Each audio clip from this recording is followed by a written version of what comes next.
Okay, today I will be giving you an overview and analysis of Kuwait. The first thing I need to talk about when talk about Kuwait is just the general geography of it. It's well, it's a little different than most Arab countries, especially the countries on the Persian Gulf. It's really small. It's really small. It has about 3 million, just a little bit over 3 million people. It's located in a great place as well. It's nestled between Iran and Iraq, and it's directly above Saudi Arabia. Saudi Arabia is not so bad. It's more the Iran and Iraq that's the problem. Not exactly known for being politically stable. It is, to make things worse, it's also highly affluent for its size. It's always been focused on trade and mercantile. The GDP per capita in 2011 was 65,900 ish, and that ranked it at about ninth in the world, which is that's substantial considering how tiny it is. So, I mean, that's also why it's so high, is because there's not so many people. It's like I said, 3,000,000, 500,000, 582,054. Um, Another thing is the fact that it is basically directly adjacent to one of the largest and most profitable oil fields. It was one of the first to be developed, Al Berquin. Um,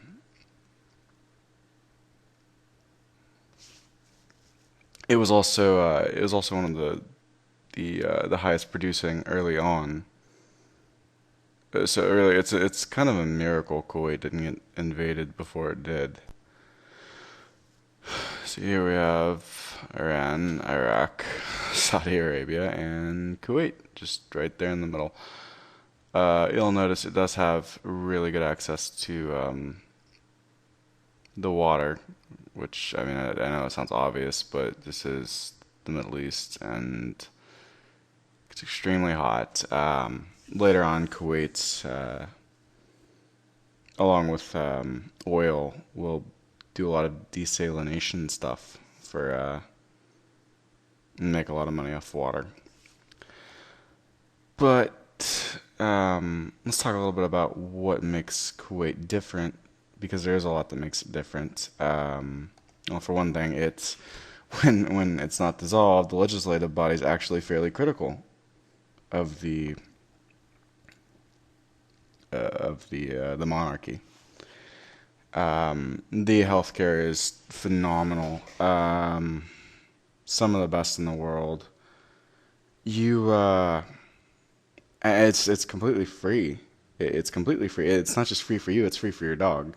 There's free veterinary service. It's just absolutely ridiculous.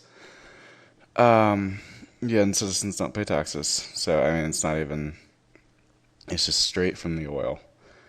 The education's practically free. The significant thing about that is that they've been doing that for a long time. Even um, even before oil was as prominent as it is, which it kicked in around 1930s. Uh, Kuwait was making a decent amount of money, and women were always fairly prominent in their schools for whatever reason. It's just really uncommon in that part of the world. Social services are great. Subsidies everywhere. Subsidies, basically every possible situation you can think of. Utilities, direct subsidies, elderly, disabled students, widows, families, prisoners, guaranteed government jobs. I can read my PowerPoint, etc. Um, and before the entire Iraqi occupation, the United Nations Development Index scored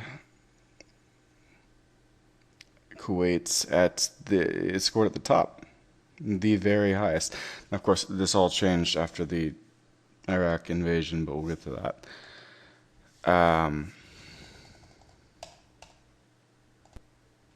So, why was it? Well, it's not necessarily been overthrown, but it's definitely under fire, and it's still under fire. Um, the prime minister resigned, or at least said he resigned. Um, Basically gave in to the protesters' demands. And you would think that with everything that they have, that, um, and considering how Kuwait's generally been pretty,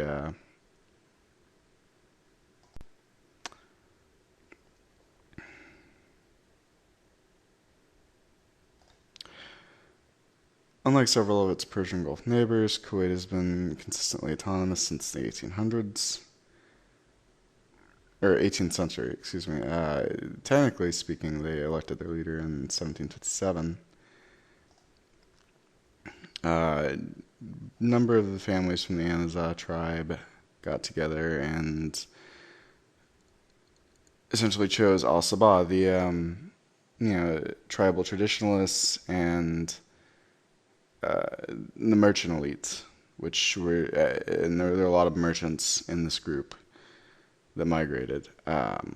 Chose Al Sabah when they arrived at the settlement, and all future leaders were chosen from the Al Sabah line.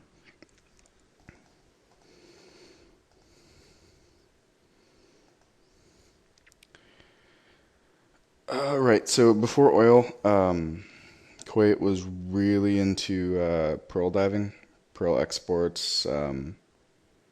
Basically, what its entire economy ran on. It got to the point. Basically, Kuwait depended on pearl diving so much that they got really good at building boats for pearl divers, and so the boats became fairly infamous for being of good quality and good craftsmanship. So that's they made a decent amount off the boats, but nowhere near as much as they made off the pearl.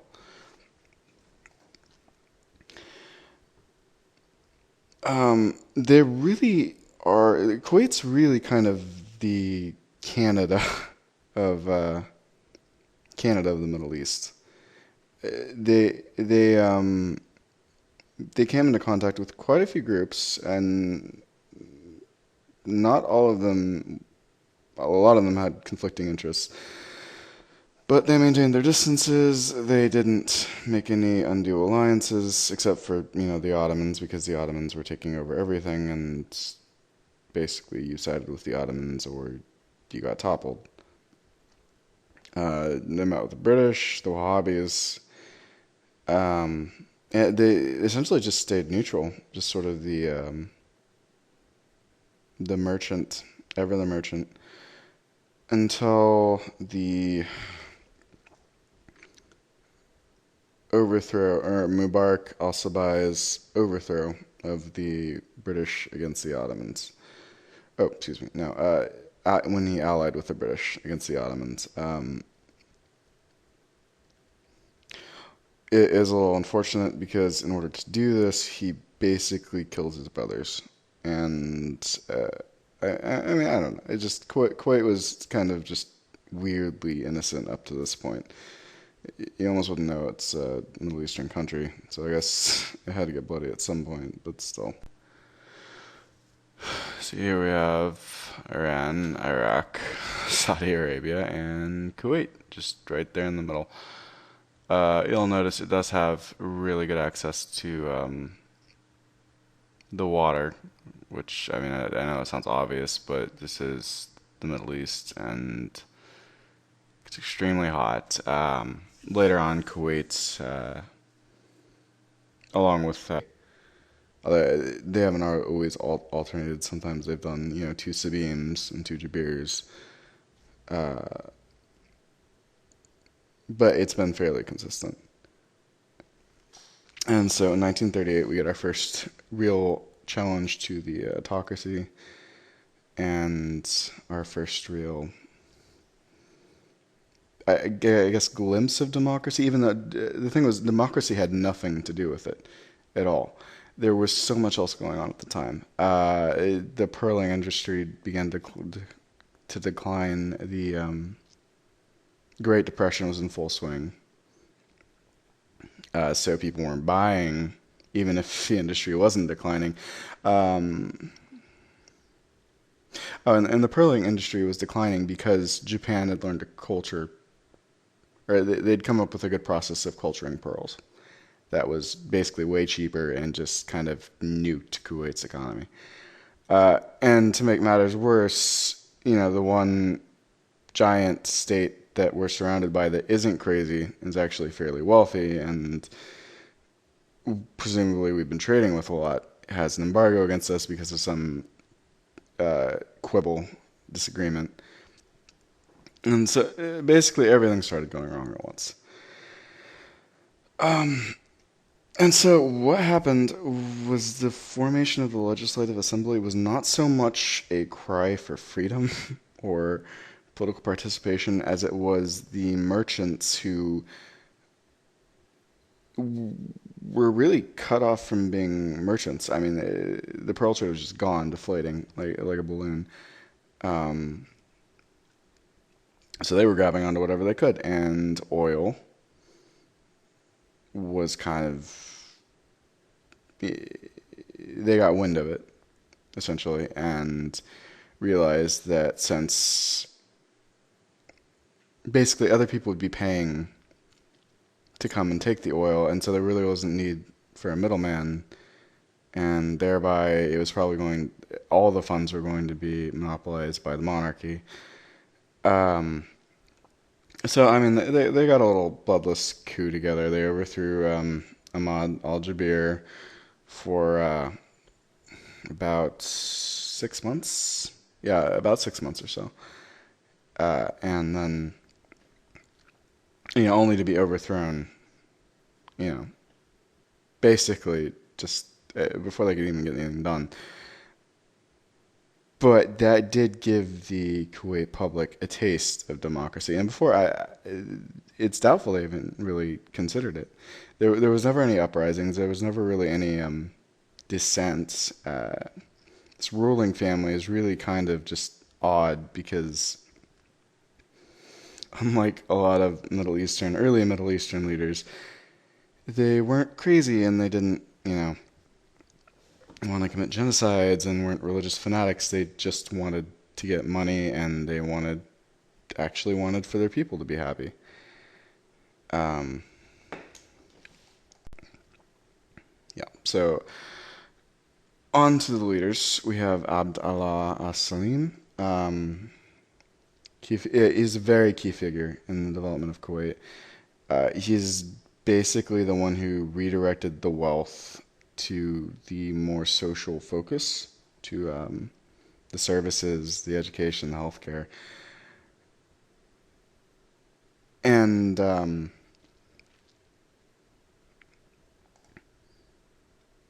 the big thing, and he didn't have to do this, like it was just, there was an undercurrent. There was a growing undercurrent of like people who basically had paid attention during the Legislative Assembly's little 6 month stint in leadership.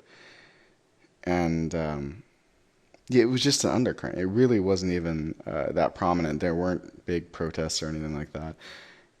And he basically just decided that he would give them an olive branch and introduce the first real government-sanctioned democratic entity in Kuwait in the form of the National Assembly.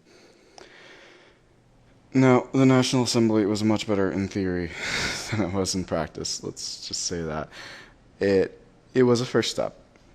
It's an important first step. And if it wasn't for the National Assembly,